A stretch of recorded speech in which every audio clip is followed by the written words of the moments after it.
Welcome to Raising the Village's Atlantic Summer Institute 2021 workshop.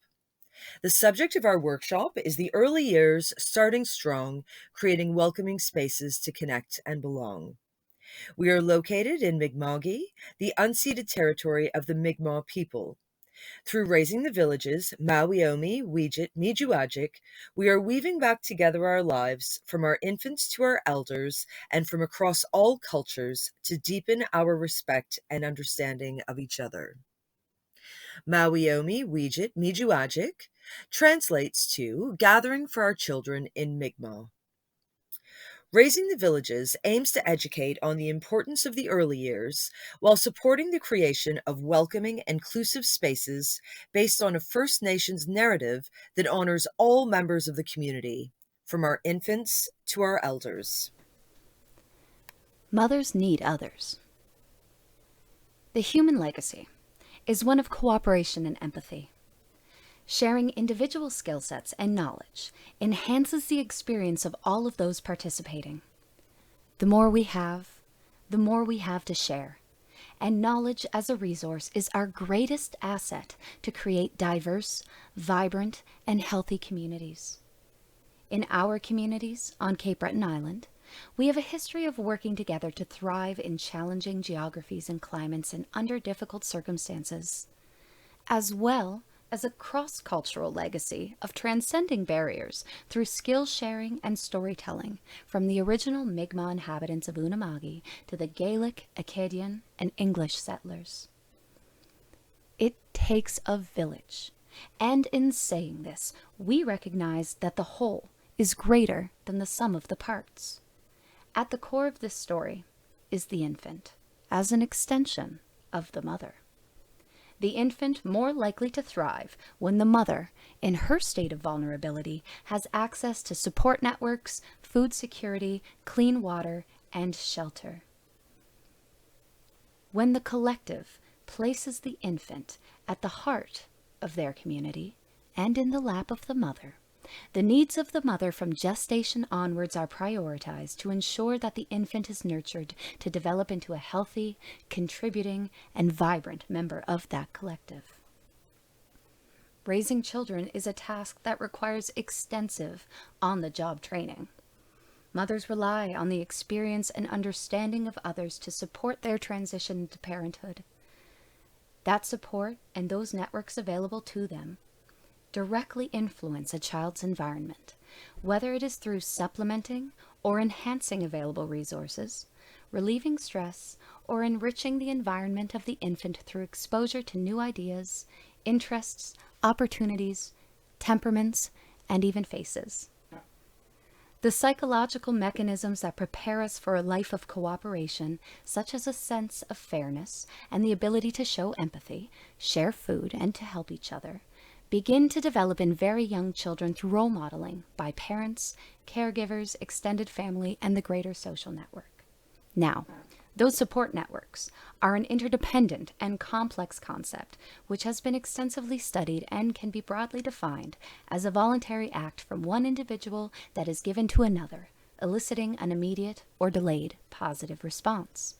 And it may be given in different forms, some of which are of a practical nature, like informational sharing, or instrumental support, like financial support or babysitting, and some of which are of an emotional nature, like physical connection, empathy, caring, love, and appraisal, promoting self-reflection and mental wellness. As far back as the 70s, there began groundbreaking research which was able to quantify and demonstrate that the social environment has a direct benefit to long-term health outcomes, even in the prevention of disease. The consensus of research in the past 30 years has shown that individuals who have greater social supports are at odds of greater longevity than those with fewer social ties. Research regarding the association between social support and health moved from mortality risk to morbidity risk, affecting pregnancy outcomes such as preterm birth, failure to thrive, low birth weight, and maternal outcomes, including postpartum depression. For the mother, barriers to social participation affect mental and emotional well-being, workforce attachment, financial standing, and all add to the stress of early parenthood. An isolated mother is a stressed mother.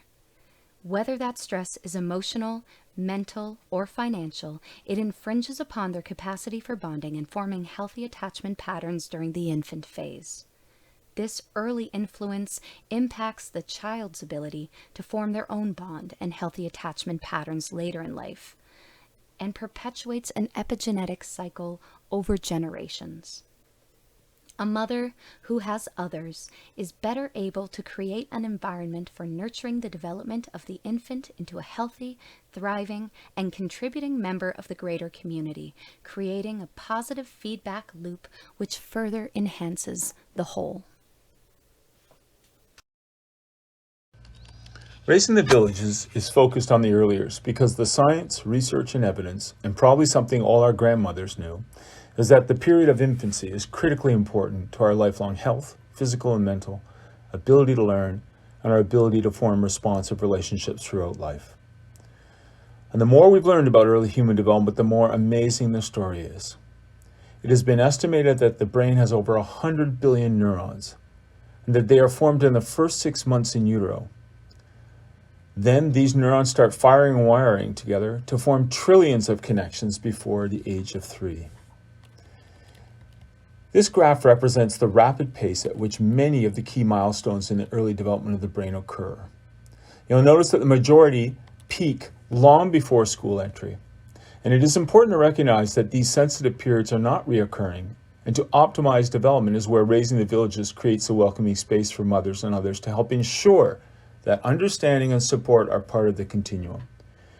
Research around whether it's your genetics or the environment that shape who you become, often referred to as nature or nurture, has shown that environment plays a greater role in how our genetics express themselves. Here we have two butterflies that look distinctly different both in size and color, and the reality is these two butterflies are exactly the same genetics. And what creates this variation of color and size is a 5-degree temperature difference in the chrysalis stage.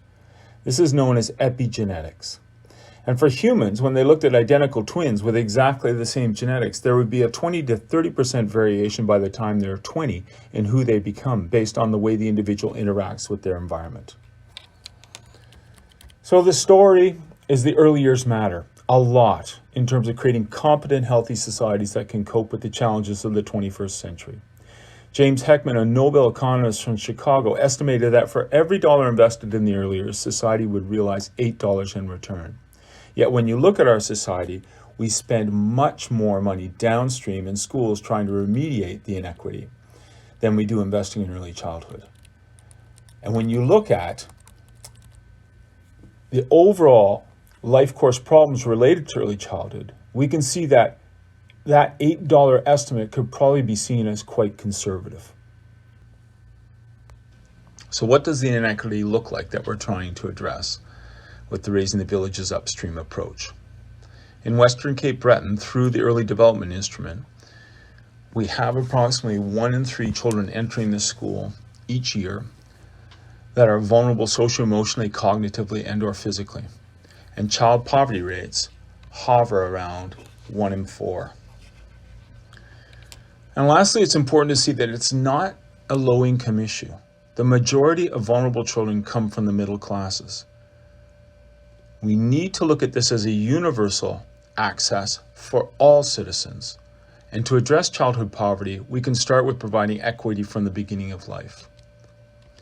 In conclusions, the early year starts early, and that's why mothers need others, and a welcoming space is where we can coordinate the support services and programs to ensure healthy development for all our youngest citizens.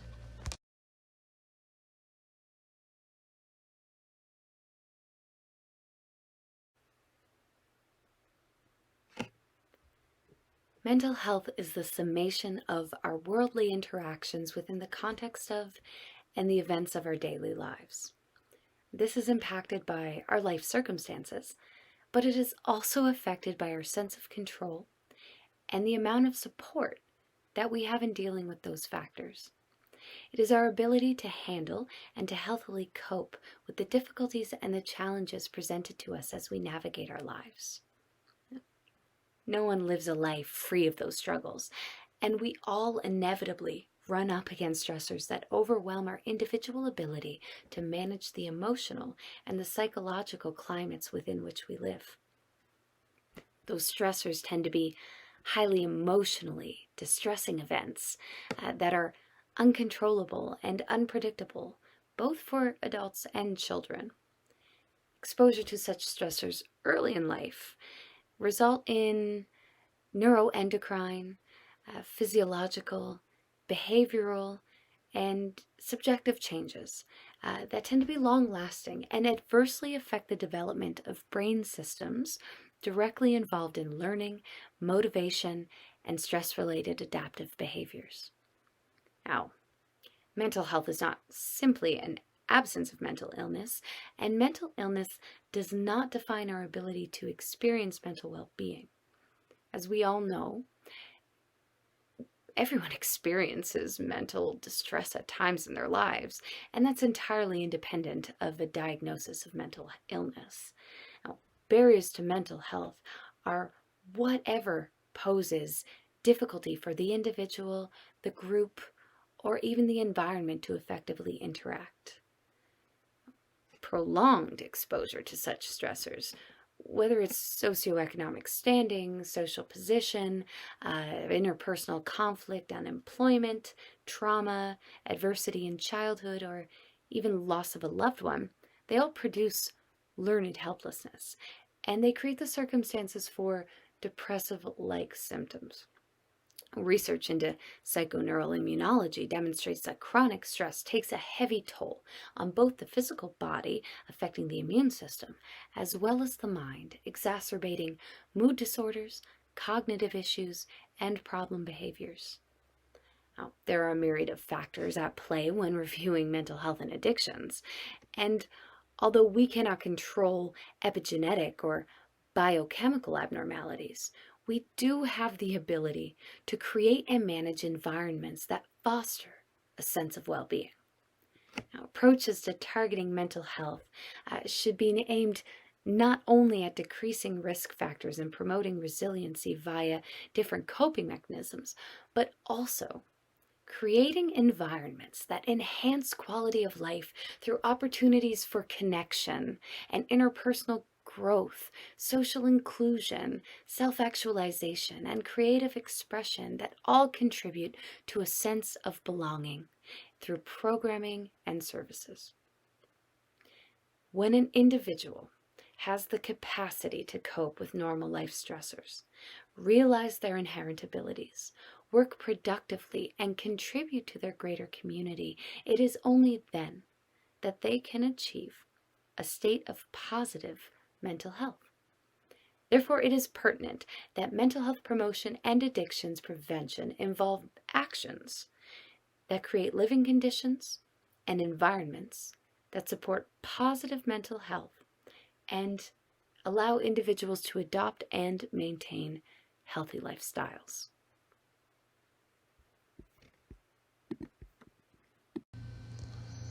How can we measure and track the changes our efforts are making at the community level? Fortunately, across Canada, we have a tool, the Early Development Instrument, or EDI, developed by Dr. Dan Offord and his team at McMaster University.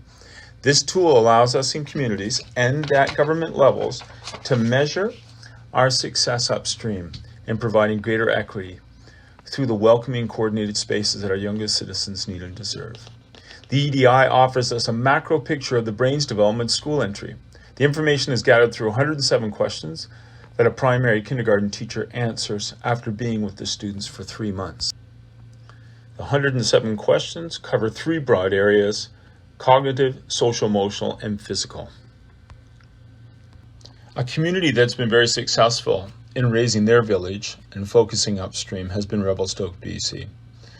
Since 2000, they've worked together across all the sectors, including their municipal government, to make sure the investment's there. And you can see the results, where the provincial average is 32% of children vulnerable on average. They have seen results around the 10% level across 5 waves of the EDI carried out every 3 years. 2 other pieces of data here that are important to understand is that parents felt that The biggest difference made to them was breaking down the social isolation they were feeling. As well, participation of all families with young children has grown to 95% over the years.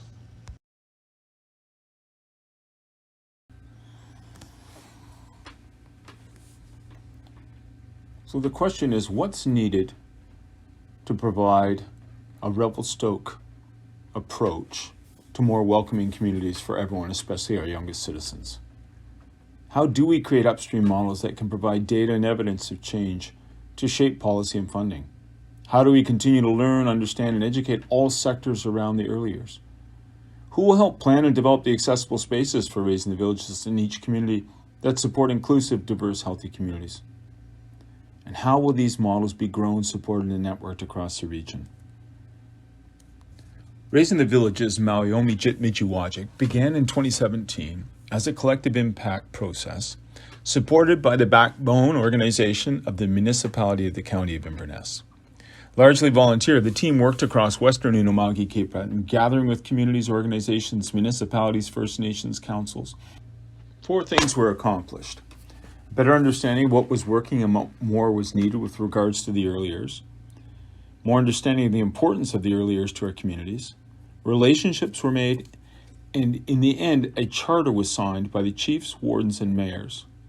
The charter is based on 4 broad principles formed by everyone's input. The 4 guiding principles are helping to develop welcoming community spaces, as treaty people, to foster the learning, understanding, and honoring of the living history of the Mi'kmaq as we work and gather together in Unama'ki, ensuring that we coordinate, network, and communicate our work as a region, and ensure that the community is part of the decision-making throughout the process. The next step for Raising the Villages was to transition from a collective impact project to a more structured organization that can support the ongoing regional efforts. Over the last year, through COVID-restricted consultations with supporters of Raising the Villages, it was agreed that a cooperative would be the best type of organization to support our collective efforts. We specifically looked at the type of cooperative needed and chose a multi-stakeholder cooperative. A multi-stakeholder co-op can act as an umbrella to serve the needs of different stakeholder groups such as employees, clients, organizations, and other interested individuals. A multi-stakeholder co-op also can act as a political force for change by getting membership from across all sectors in the region to join and support more welcoming and supportive communities for our children. The Raising the Villages cooperative objectives are to raise awareness and understanding of why the early years is the #1 upstream investment for our lifelong health, both physical and mental, learning and relationships. To help facilitate the development of welcoming community spaces, hubs, that start with our youngest citizens. As treaty people, to continue to foster the learning, understanding, and honoring of the living history of the Mi'kmaq through gatherings around our shared history and heritage here in Unama'ki. To provide the networking, connecting, communicating, and advocacy for regional services, programs, and policies that provide universal access and integration from the prenatal period onwards. To share and learn what is happening across our region, province, and beyond. And finally, to utilize data evidence like the EDI to strengthen community-based decision-making, advocacy, and inform supportive upstream policy direction. The region presently served by the Raising the Villages Cooperative includes the municipalities of Inverness, Victoria, Richmond, as well as the town of Port Hawkesbury, and the First Nations communities of Wabmacook, Waigoma, and Bodlotek. The long-term goal is to include all of Unama'ki, which would include the CBRM, Member 2, and Eskasoni. With the emerging development of pilots in Bay St. Lawrence and Bedeque, Raising the Villages will be able to highlight the learnings and track the changes and provide evidence for more regional buy-in and investment. Key partners for the Raising the Villages Cooperative are municipalities and First Nations communities, because they have the ability to directly support our efforts by recognizing and making early childhood a priority across the region. Much like the way municipalities have expanded their roles and responsibilities around recreation, seniors, tourism, and food security, now is the time to ensure that our youngest citizens and their families' needs are made a key determinant in creating more healthy, welcoming communities for everyone. Presently, the Raising the Villages Cooperative has one key position, which is a Director of Communication and Network Development. Long term, we'd like to also see a coordinator that can help across the region to work with communities to help develop the models.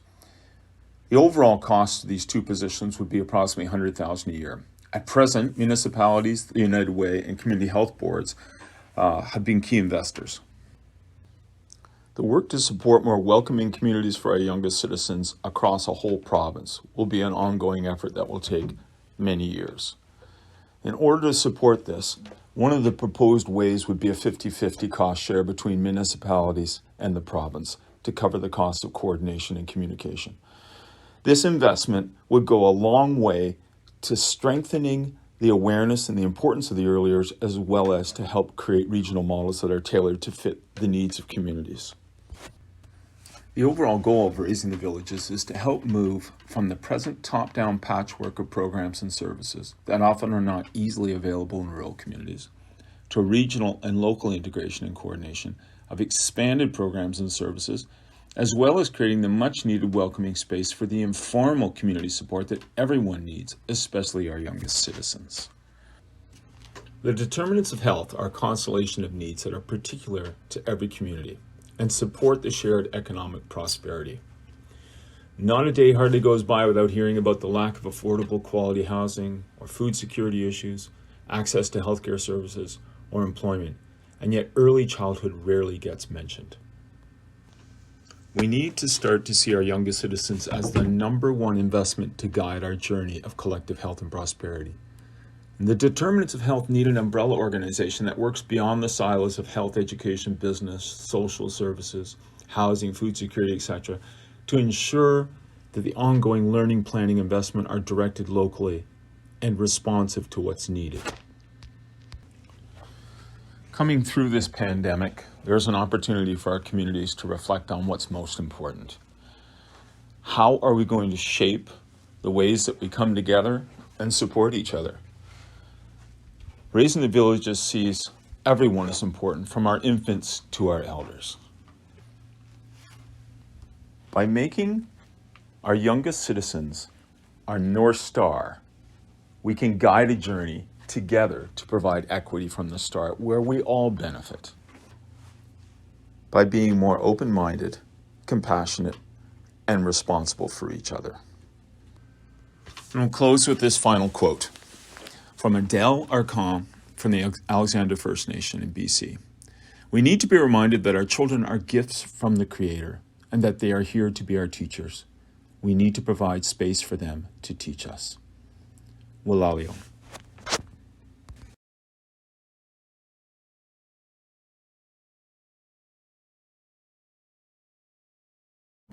Within our welcoming hubs and spaces, we are working to identify risk factors related to COVID and the messaging around social distancing over the last year. Obviously a lot of this messaging has been readily internalized by our children, even though they do not have context for it in place of the greater world, or even necessarily the understanding that this messaging is impermanent.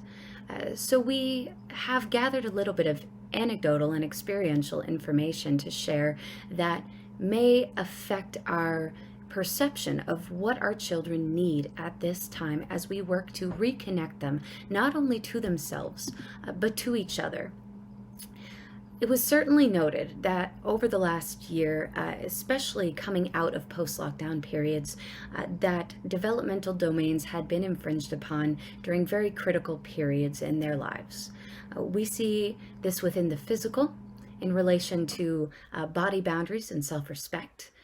We see it within social development, reading social codes outside of the immediate family and or adapting to other social situations and acting differently in appropriate ways relating to those situations. We also see it in the emotional body, where our children are more easily upset, and you can see that the stressors of the last year have impacted not only their attitudes, but their ability to internalize the ideas of winning and losing, trying and failing, or even working together in a healthy way due to lack of exposure with each other. Definitely within the physical domain, we note that the physical interactions have changed, so that whether they're at play or engaged in projects, they have a lack of awareness of their own body boundary and the personal bubbles of others. So Play is either very distanced or so physical that it can be seen as being destructive. There's a lot of wrestling. There's a lot of heavy interaction that it relates to pushing and pulling as they attempt to reestablish that balance between their body balance and their boundaries, as well as others, through consent of everybody participating. Now, the space and the idea of space for our children was entirely redefined over the last year. The messaging around social distancing or physical distancing and having to stay apart has been internalized in a way that we see a direct relation to the way they're interacting with their external world.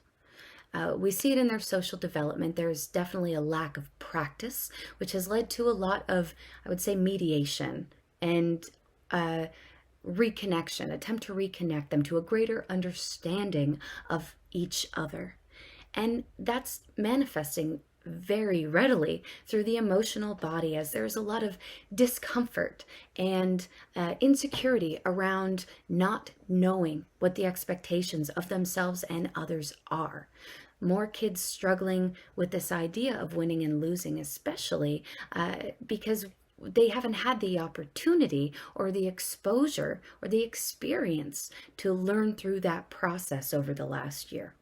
Now, we see attachment patterns at risk with their parents, and this is due to an unhealthy lack of protective factors such as structure within their environment. And there is certainly a lot more put onto the parent, or greater expectations of the parents, to supplement those environments and enrichment opportunities. Kids are asking all of the time, are we allowed? Is there allowance for us to do something that should be inherent within the idea of play? They're requiring more comfort and seeking empathy and greater reassurances as we work to support their reconnection to self because of the self-doubt in their perceived lack of allowance over the last year. Now, they've also been exposed to a lot of stress that has been put onto their parents and adults who are upset about what is inherently unknown and uncertain. And when you see fear-based motivation or externalized threat of something that can't be seen, how does that relate to the world of a child who has no context for something bad happening and things getting better? This for them, like for us, is a first. And as parents, we don't have the ability to guide them through these processes because we don't have that experience ourselves. But we also need to be mindful that our developmental domains have been attended to, or were well attended to, during those critical phases. And we have to be mindful of what kind of mental health impacts we're going to see coming out of this, especially within the early years, relating to facial recognition and social cueing and even language development. We see and hear a lot of two-word sentences now. There's a lack of opportunity for language coding outside of the home. Now, while we work to evaluate those needs and be responsive to those needs in order to create individualized help and structured supports within our welcoming spaces, we have to integrate all of this information from those who don't have the ability to speak to it, and certainly may not even have the ability to healthily display those needs. So what is the impact here for our kids who have not been in public spaces for the last year? And how do we cultivate new spaces that reconnect them to themselves, to each other, to the greater community, when we're still working within parameters that are hindered by COVID policies and safety? So we ask ourselves, what makes us feel welcomed? What connects us to others? When we're asking for help, how do we display our insecurities? If we can role model entirely non-judgmental behavior and demonstrate full acceptance, We can assume everybody who is participating in this process is doing the best they can to supplement those opportunities for healthy development within their context. And we can role model imperfection as acceptable, okay behavior, not only, but integral to the human condition, as well as leading by charge to demonstrate coping with lack. And coping mechanisms are hugely important for our youth right now. They're hugely important for our parents, for our greater communities, for our elders. We're all in this together, and we're all going through this for the first time. So we all need to realize what it's going to take to reconnect ourselves with each other.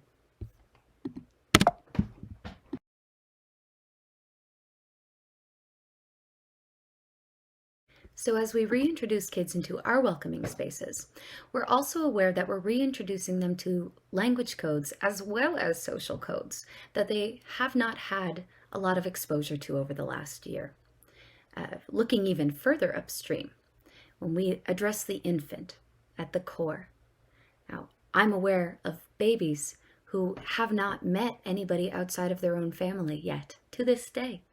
And the ones that have been looking at everybody behind a mask.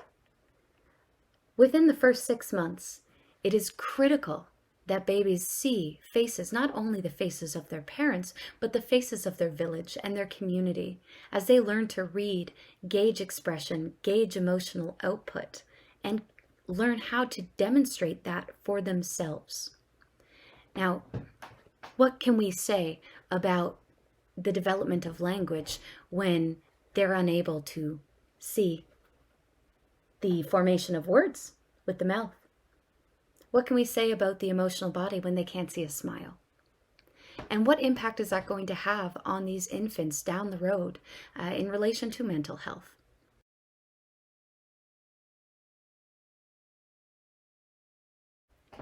Our primary goal within these welcoming spaces needs to be facilitating the reconnection by working at a grassroots level with our community at large, with our infants, with their parents and caregivers, with our elders, with our children and youth, to foster a sense of belonging, a place to which we can all belong, that reflects all of us and our diversity, a place that is non-judgmental, fully accepting, a place that we can be ourselves and we can work towards greater self-actualization as we re-nurture and reconnect in a post-COVID world.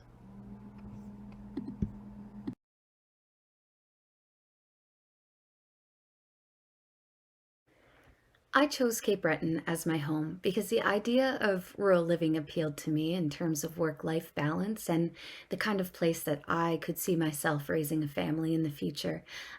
But also because I fell in love with the people, the geography, the opportunities to explore and discover, and the ability to connect with something greater than myself in my community while fostering the development of that community as I sought to serve others. As a newcomer, I was welcomed wholeheartedly, but it was challenging to break into the community as there wasn't really a platform for connectedness outside of the library, at least where I'm living now. There were times where I felt isolated, and there were times where I felt like I wanted more. I had so much in my own backyard, but I didn't have the ability to cultivate relationships with people that weren't accessible to me. The idea behind a welcoming pilot project like a hub or a social innovation center or a social wellness center and what is now Bold Center was the potential to foster those connections with others through a human library that co-located services and programs, cost shared across all of those programs and resources, and resource pooled in a rural area that sometimes manifests symptoms of lack just due to the accessibility of these kinds of opportunities and resources. Now, when I moved here, I immediately reached out to local organizations that were doing similar things, but I found that they were all working towards the same goals. However, they were working within their own silos, and in that way, they themselves were isolated from each other. As a newcomer, I was not always or integrated into the bigger picture because my perception of what could be was different from the narrative and the legacy of what has been here historically. I saw that as enriching the greater social fabric, and I think that every newcomer who joins our community, whether they are a retiree or a young professional or a young family looking for a balance to raise their own kids, they have something to bring that enriches that greater whole. We all have something to add to the canvas of our community. Now, if there are opportunities to connect and places to belong to, places where you feel valued, where you have a voice, then you are likely to feel that your contributions are worthy and that you are accepted by that greater community. It's not to say that the individuals here did not want to relate to that same idea, but simply that there was a lack of platform to do so. Most of the development of the Welcoming Hub and our pilot project with the Bold Center over the last few years has been driven not only by the newcomers, but by the locals at a grassroots level who sought connectedness and to cultivate a sense of belonging to each other and to the greater community, to enhance the opportunities for enrichment and engagement that would support interpersonal development and creative expression at a level that maybe was not enabled in the past. This project has been a revelation for myself as I've come to discover my own inherent abilities and aptitudes through doing this. And when others are enabled to do, whether it's materially, financially, or even just within the context of having an environment that supports them, then they too can foster their own potential and nurture their own development in a way that enhances the greater whole. And as such, the Raising the Villages model, which places that infant at the core, encompasses the family, extends to the caregivers and community, and integrates on an intergenerational level information sharing from the elders as well as connection to both ends of the spectrum. It's infrastructure that supports social connection in a geography that has experienced social isolation and which was definitely exacerbated by the COVID-19 precedents. The opportunity to cultivate the awareness of the importance of social connectedness across the last year has been paramount, and it has given a voice to the movement that sees the work as important in developing vibrant, safe, equitable, and financially viable communities that are sustainable as we grow. Raising the Villages, Mawiomi, Wijit, Mijuajic would like to thank all our funders to date. We would not be where we are now, embarking on our Welcoming Community Spaces and Hubs pilot project, without all of your help. Please feel free to get in touch with any questions or networking opportunities at raisingthevillages@gmail.com. And please also note that we are in the process of creating a new and more informative website at present. Thank you.